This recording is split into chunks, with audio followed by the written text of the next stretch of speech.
relasyon. Kalimutan na natin ang isa't isa ngayon, para wala na din sa atin masaktan pa. Kasi wala na sa atin ang salitang mahal pa. Pag magkasama tayo, puro bangayan na lang. Wala nang ginawa kundi magkasakitan lang. Kaya mas mabuti pa putulin na nating dalawa ang ugnayan natin, tapusin na tuldukan na. Wala na din rason para tayo'y magsama pa. Walang pupuntahan ng relasyon nating dalawa. Mas maigi pa siguro kung tatapusin na nga. Wala nang nadama, wala na din ang halaga. Ano pa ang saysay para magtagal pa tayo? Kalimutan na lang natin na nagkakilala tayo. Tapusin na lang natin ang namamagitan sa atin. Huwag na nating pilitin at huwag na nating ayusin. Sigilan natin at may pagkakataon pa. Pilihain ang mga puso, kinakailangan nating sumuko.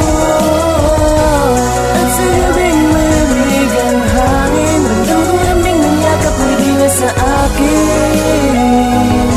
Kaya mabuti pang tapusin na lang na. Sigawan sa umaga, sigawan sa gabi, ganyan tayo palagi, ganyan nga tayo dati. Ni minsan ng isa't isa di binigyang halaga. Di mo ba nadama, di mo ba nahalata na ang relasyon natin ay wala ng halaga? Kaya mas maganda pa na magkanya-kanya na nga. Kasi pag pinilit pa paulit-ulit lamang to na masaktan ka at masaktan mo din ako. Wala nang paliwanagan, wala nang pupuntahan pa. Kalimutan mo na nga, kakalimutan na kita. Siguro nakatakda na mangyari ito lahat. Pagmamahalan natin hindi na nararapat. Ang binuong alaala pareho kakalimutan. Tutuldukan ko na ang binuong pagmamahalan. Ang hiling ko lang na sana maging masaya ka po. Paalam na sa'yo at tuling mensahe na to. Titigilan natin at may pagkakataon pa. Pilihain ang mga puso, kinakailangan nating sumuko.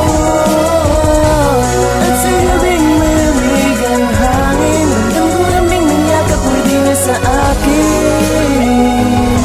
Kaya mabuti pang tapusin na lang. Huling verso ko na to, sana mapakinggan mo po. Sana intindihin mo at unawain mo po. Tanggapin na lang natin na hindi tayong dalawa ang nakatakda at para sa isa't isa. Palayain na natin mga pusong nakulong sa rehas ng puot ng mahabang panahon. Bigyan natin ng isa't isa ng pagkakataon na maging masaya at para muling makabangon. Siguro nga hindi ako para sa'yo, siguro nga hindi nakalaan sa'yo. Huwag na nating sariwain ang ating nakaraan. Nakakalungkot na kung ating babalikan. Kaya ibaon na natin at ibaon na sa limot. Yun lang ang tanging gamot sa nadaramang lungkot. Kalimutan na lang natin ang alaala noon. Palayain na lang natin ang isa't isa ngayon. Titigilan natin at